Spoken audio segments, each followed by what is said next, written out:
Hey Legacy Builders, welcome back to Mind Your Money. In today's video, I'm going to be doing a basic budget pre-plan with me. So I've already set up for December 2023, and you're probably going to see this as the very first video in my Vlogmas series. This is the first time I think I'm doing Vlogmas for the entire month of December. So I hope you enjoy these videos, and I hope that somebody who's watching this finds it valuable and helpful and insightful to getting started with your budget. Now, most times when we see budget videos, or at least I know when I see budget videos lately, as of the last year, most of them are really quick and to the point. But not a lot of budgeters in the space share the behind the scenes pre-planning that most of us, I think, still do on pen and paper. The spreadsheets are nice. The spreadsheets are easy. Once you've figured out all of the things, you've set goals, you've written out your planned expenses that you know are going to come in a certain month that don't happen every single month. You set up your sinking fund goals. I call them purpose funds, as a personal preference, but you get the gist.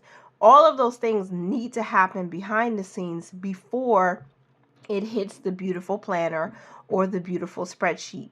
So this is the part of my routine that I wanted to share with you. And since I've already set this up, just so I knew how I wanted these videos to flow going forward, I just want to walk you through it. But when I set up for January, I am going to do a budget pre-plan with me, and I'm going to walk through it step by step. So that video might be a little bit longer, but this one is just to give you an idea of how we pre-plan behind the scenes. So I have this notebook. I bought this from Target. I don't know, maybe it was $15 or so. You can use anything. If you have a blank sheet of paper laying anywhere in your house, use it. Take it out, take out a pen, whatever color preference you have, or your pencil, and let's walk through this step by step. So the very first thing is I needed to know how much income that I was going to be working with. And for me, my husband and I choose to budget every single Friday. The minimum amount of income is what we budget with for a 4-pay month or a 5-pay month, based on how many Fridays. So December of 2023 has 5 Fridays. So I already know that we're going to be working with at least $3,500 because we planned for $700 each paycheck. So I budget by the month, but I also budget by paycheck because it's easier to track how we're spending and what bills are being paid. We used to have a much larger income. And because since I have not been working a W-2 job, my husband has been working, any of the other streams that we have, whatever comes in, we are grateful and thankful for it. We like to use that, but we have to budget for the least amount so that we're not arrogant about how much we can save and invest in all those things, but we're still doing it. So I need to make this $3,500 stretch. The very first thing that I do before I even start breaking down the budgets by paycheck is to get a top priority. And for the last couple of months, my priorities haven't just been save $100 or get ahead of bills or whatever. It's been a proverb or a scripture that encourages me as I continue to budget my family's money. So my top priority for the first paycheck of December, which will be on December 1st, is from Proverbs 10:4. Poor is he who works with a negligent hand, but the hand of the diligent makes rich. So I want my hands to be diligent. I want to focus on what is going to help our budget or our family flourish. And because God has given us the ability to get wealth and to build, I'm going to start with this. Poor is he who works with a negligent hand, but the hand of the diligent makes rich. So that's what I wanted to focus on, because I know we're not working with a lot, but we can still be diligent, right? So that's the first thing. Some type of quote, motivational, affirmation, scripture to keep you focused on what's most important, so that even when the income isn't as much as you thought it would be, you can still put your priorities in place. Our top priority for the money itself is to give. So we're going to give 10% of that $700 with his first paycheck. That's $70. And then what I'm doing is I'm putting 10% of whatever we use as income towards giving, but 5% has to go to investing. No changes there. It has to go to investing. So 5% of 700 is 35, and that's why I'm putting $35 to my IRA. And there are a couple of reasons why I did it this way. Because when I was pre-planning this out and I was thinking, I sat down. Usually I get a cup of coffee or tea. I put this in this beautiful mug that my friend Paula sent me. It's so pretty. But I get a cup of tea. I light a candle. I get my calculator, my notebook, and my pen, and I start thinking. Because by this time, I've already had a meeting with my husband. If you have a partner, then it's important that you and your partner are on the same page, so you know what are you both expecting this month. Are you expecting to spend less on groceries? Are you expecting to take a vacation in a month or two? Do you need to prioritize that for your savings? Are you paying down a debt this month? Do you have a credit card that you're working on to get down? Are you working on one of your student loans? Come together and have a plan so that when you do sit down, now you know what to expect. Now is the time to start putting pen to paper, or even if you type it in Microsoft Word or something, get something to motivate you and then start putting the numbers together. But this is my process, right? So this is the budget pre-plan. So 5% going to the IRA. We're doing a 100 shares challenge right now. I'm trying to get us 100 shares of O via my IRA. This is a tax advantage account. This is a tax advantage retirement account. So any growth in this account is not taxed, which is why I want to make sure I get as close to maxing it out as possible. I know that we won't be able to do it for the year 2023. I mean, we might, because God might just bless us with a substantial amount of money and boom, we can do it. But we're going to work what we are given as much as possible. Next top priority, or the third of our top priorities, is 5% to savings. So no matter what the income is, 5% of that is going towards our savings. And we need to do this consistently as much as possible, because we have expenses that happen on a regular basis, which is why I like to call my short-term savings purpose funds, because each of them has a purpose. So I don't expect them to be low or sinking away. I expect them to fulfill a purpose. Help us with transportation costs, help us with clothing costs, help us with our wellness upkeep and all of that. So 5% of 700 is 35, which is why, again, savings is getting 35. And I'll break that down by paycheck, but at least I know right now this is how much we have to work with. So if I have to split that between emergency fund, and maybe this week we need clothing to get a little money, and then the next week we need transportation or wellness or whatever, I have a few of those short-term savings.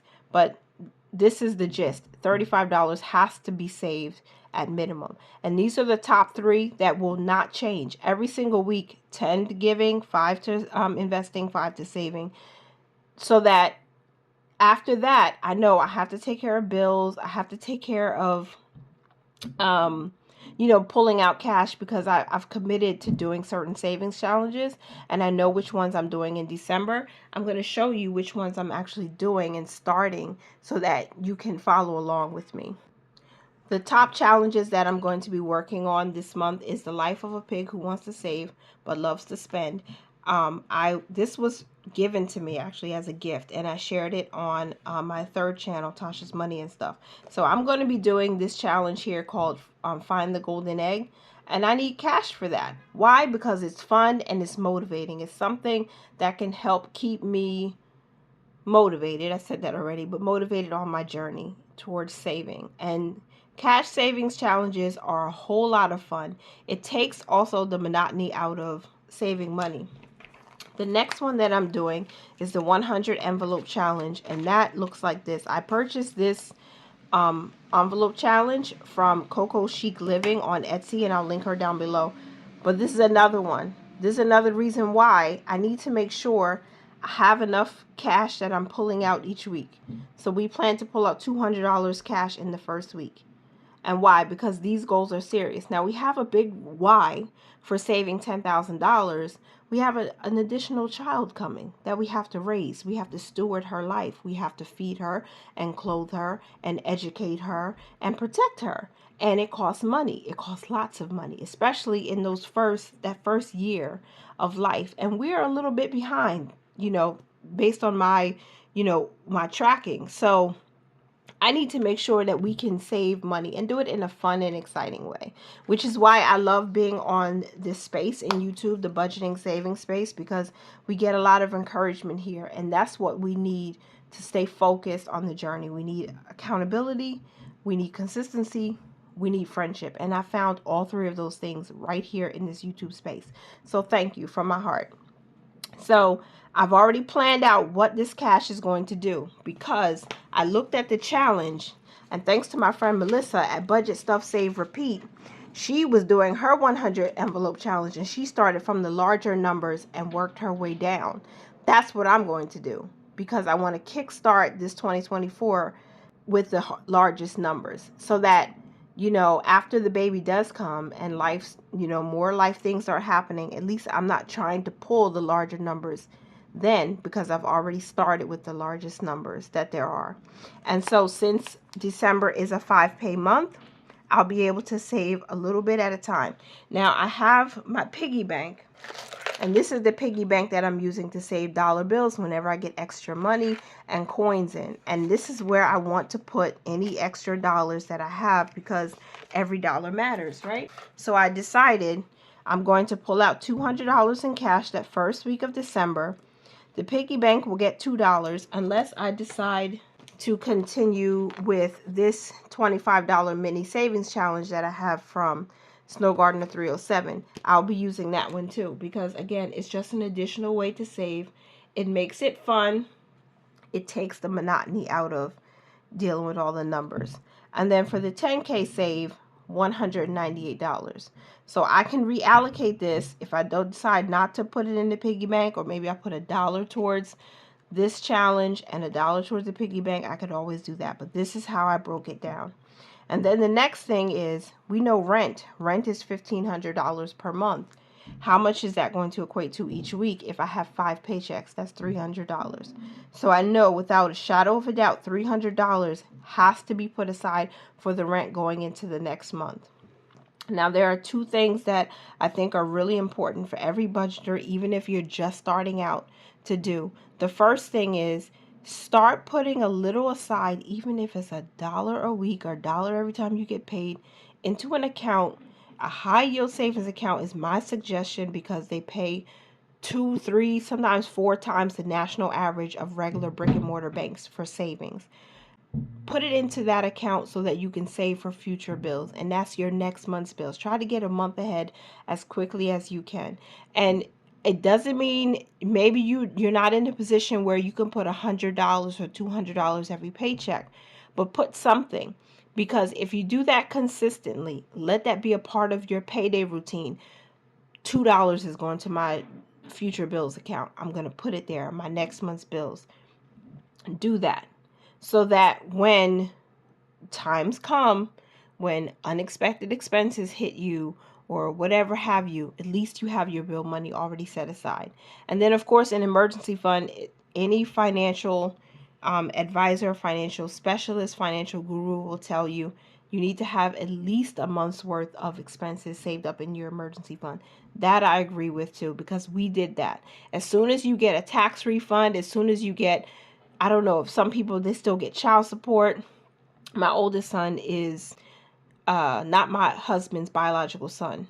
He takes care of him like he's his biological, but he's not his biological. So his biological father is supposed to send child support. We don't always get it. So I never budget for that. You have not seen me at one point anytime, if you're watching this as an OG, see me budget that. But if you're getting child support, that money also, you can take a portion of it, because you have a child or you have children. Put that in your 1 month ahead fund or your emergency fund, because that is money that sometimes it comes, and sometimes, if every state is different, it doesn't.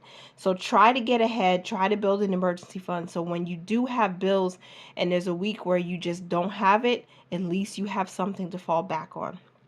So I preface that because our bills are more than $60 for that first week. The first week we have two bills that are expected to come out. Geico for $77 and YMCA for $94, rounding up. So that's $171 that I need for that first week. But what is my priority? My priority is I need to save for the baby. I need to save for those expenses. And one of the ways I'm trying to do that is by this 100 envelope challenge worth $10,000. So I'm pulling this out in cash. There's two reasons why. It's fun. It's exciting. And I have something to do that I know this community and this that we're building is going to help encourage me with. It's really encouraging to do it like this because people in our real lives, sometimes they don't see the reason behind it. They think it's foolish, they think it's silly, but this is really important. This is me being intentional about making sure we save as much as possible. And that is why I said have an emergency fund, have a bill account, something that where you're ahead of your bills, even if you're starting with $1 every time. Sometimes I put change in my future bills account, and that's okay, but I've been doing it for the last few years, so I've built up that habit of making sure there's always money aside for future bills. So what's going to happen in December is, even though I have just $60 for bills in that first week, most of my bills right now are being paid on a credit card. Why? Because I get cash rewards, and I've learned that it's a great way to keep your credit maintained if you're the kind of person who wants to maintain a good credit score. I do, because my credit score was in the trash years ago. I mean, 400. Sometimes I think it got as low as 300. It was really bad. But now I have a really, really good, strong credit score. And I know how to use this credit card responsibly. So the bills that I have here, $60 is going to pay for one of those bills, at least towards it. And then the rest of the money, wherever I'm short, is going to come from my next month's bills account, or if we've been as responsible as we should be, we can use the cash rewards from this credit card to pay the difference. So that's my strategy for the month. If you're a little bit short because, hey, you're prioritizing one thing over another because you're in a certain season where you have to prioritize one thing over another, then having bill money set aside for future bills is good. Having an emergency fund is good. Having a strategy for being able to pay your bills is also good. If you have to pay a bill late or pay a partial of it, and you can use a credit card, or you can make a phone call and say, hey, I'm a little short this month, or I need an extension. Most companies, as long as you're already in good standing, will extend the grace and the courtesy. They might extend the grace period from 5 days to 10 days or whatever. Do what you have to do, because this is the time where we're working with less income, but we're still prioritizing our savings. We're prioritizing our giving, of course, and our investing, and we're making sure we can do what's best for our family in this moment. It's always good to have cash reserves. I'm talking a lot, but I hope you're getting something good from this. Okay, so that's the paycheck number one. We're going to work with 700. Our priority is Proverbs 10:4, and then this is how I broke it down. Okay, then we move on to paycheck number two. So I pretty much did the same thing. Our top priority for paycheck number two is going to be Proverbs 10:22. It is the blessing of the Lord that makes rich, and he adds no sorrow to it. This has been an encouraging verse for me for so many years. And it was only recently, I think in the last 3 years, that it kind of made more sense to me. And I think I believe the more we read God's word, the more we read Proverbs, the more we listen as we read them, we get the understanding of what it truly means, because it's deeper than just the words. It's deeper than that. And when you get that understanding, it changes your mindset. It helps you to manage money and life and everything a little better. So it is the blessing of the Lord that makes rich, right? It's not simply my budget and just adding up the numbers. It's more about what he has given us to steward over, and he is the one that controls it. Because I always tell my husband, and my husband tells me, actually, he's the one I got this from. God is our source for everything, and he gives us resources. Our resources, our job, our income, our ways to make income, our ways to make money. He gives us those resources, but he is our source. So that's what that means to me. So tithe 70, IRA 35, savings 35, cash 200, doing the same thing. And each week, the numbers start high and then they get lower by $2 each week, which means I can increase the other challenges, increase how much I can save for those other challenges throughout the month. So that's why this says piggy bank $4. I might again split that between my actual piggy bank and then this savings challenge that I'm going to be doing from Marlene. There's different savings challenges in there. Rent is $300, bills is $60. Same rules apply. I have a next month's bills account. We also have a pay myself account. I could use money from there. And then I have so many savings accounts. I'll link a video up here I did a couple years back about why I have 20 bank accounts. I think I have more than that now, but I have some don't see, don't touch accounts that collect interest every single month, and we never touch that money. I think we've touched it once or twice in the last 3 years. And that is a discipline I had to build up so that whenever life really gets a little rough, if my emergency fund is not immediately accessible, I have those accounts that I can say, hey, well, you know what?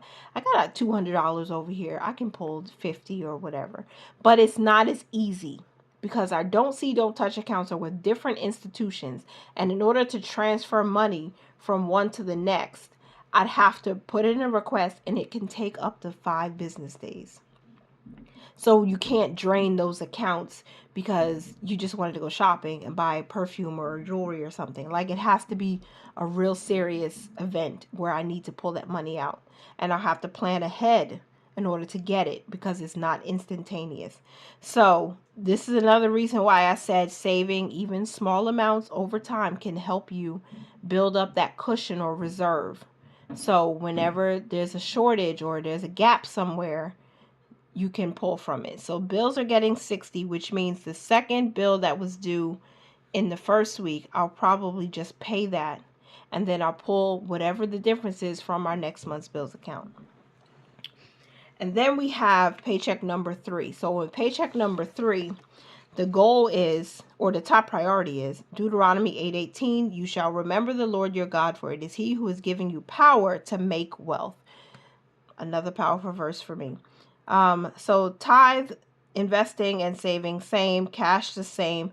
Again, this challenge is going to go down by $2 each week, which is good for me because that means I can put more towards other challenges too at the same time while saving up for the big one. Rent will get $300, bills is $60. And that's how I wrote this all out. And then I move forward to the next page, which is the last 2 paychecks of the month. And so for paycheck number 4, which is 12/22, the top priority is Hebrews 13:5. Let your character be free from the love of money, being content with what you have. For he himself has said, I will never desert you, nor will I ever forsake you. So I already knew, looking at the numbers, because I did this on a spreadsheet after I did all my rough draft and pre-planning. And I said, God, we're really tight here. But I have to trust that the Lord will never leave us. He'll never desert us. He'll never forsake us. So let your character be free from the love of money. It doesn't say that we shouldn't manage our money. It doesn't say we shouldn't steward it well. It doesn't say anything negative like that. It says let your character be free from the love of it. So I don't love money, but I know that God gives us these resources because he's our source. He gives us these resources so that we can live and save and give and do whatever he called us to do, right? Okay.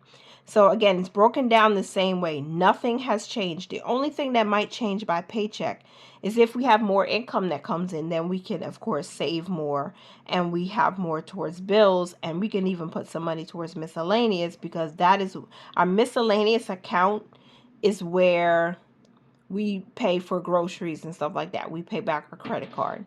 So again, we're in a kind of a tight season, but again, this is one of the reasons why I'm using these scriptures as my top priority, to remember, keep my focus on God and not on the money situation, because we're still going to do what we need to do, but we know we have to trust him to bring the increase where we need it. So that's that. And then paycheck number 5 is pretty much the same. And by the 5th paycheck, we save $190. We've already saved about $1,000 for the month, maybe even a little bit more. So that got me excited, because I said, look, we've already hit the biggest numbers we could in the month of December, and then going into January with the baby and everything, we'll still be able to save something, and it won't have to start at $200 and on and on and on. But we're still going to pull $200 out in cash, and then we're going to go ahead and pay our rent for the next month and put bills money aside and all of that. Top priority for the 5th paycheck is Proverbs 13:11. Wealth obtained by fraud dwindles, but the one who gathers by labor increases it. I'll leave that right there. Drop the mic. All right, so we are trusting God with our December budget, and that is how I pre-plan it. I know I walked you through it, but I do, if you can see, I write everything down. Before I get to my budget by paycheck workbook, before I get to my simple budget workbook or my annual budget workbook, depending on what mood I'm in, this is what I look into. This is what I do. And then I have a spreadsheet, obviously, because I'm going to be tracking our goals for 2024, just like I did in 22 and 23. So if you want, please stay tuned to my Vlogmas. Make sure your bell notification is on.